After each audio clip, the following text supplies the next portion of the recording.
তবে এখন আমরা রিস্টালার মামার অনুভূতি একটু জানার চেষ্টা করব।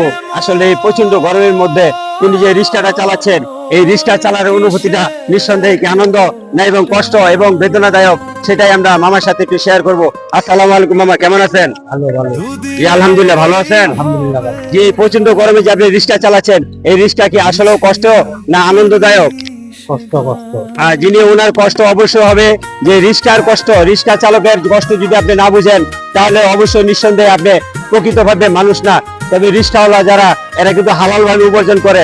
হ্যাঁ, একটা পায়ে হ্যান্ডেল মারে যে কতটুকু কষ্ট, আমরা তার ভাড়াটাও ন্যায্য মূল্যে দিতে পারি না। আমরা একটু জানার চেষ্টা করব তার ছেলে সন্তান কয়জন আছে? তিনজন, 3 ছেলে মেয়ে। এই কয় ছেলে কয় মেয়ে? 2 ছেলে 1 মেয়ে। 2 ছেলে 1 মেয়ে। তারা কি আপনাকে দেখে না? দেখে অবশ্যই তারা দেখেন, নিঃসন্দেহে সে একজন ভাগ্যবান পিতা।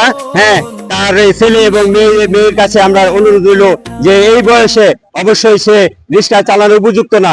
তবে এটা আশা করি আপনারা বন্ধ করার চেষ্টা করবেন। হ্যাঁ, আপনার বাবা এবং মায়ের প্রতি খেয়াল রাখবেন, তাদের যত্ন নেওয়ার চেষ্টা করবেন। সবাইকে আবারও ধন্যবাদ।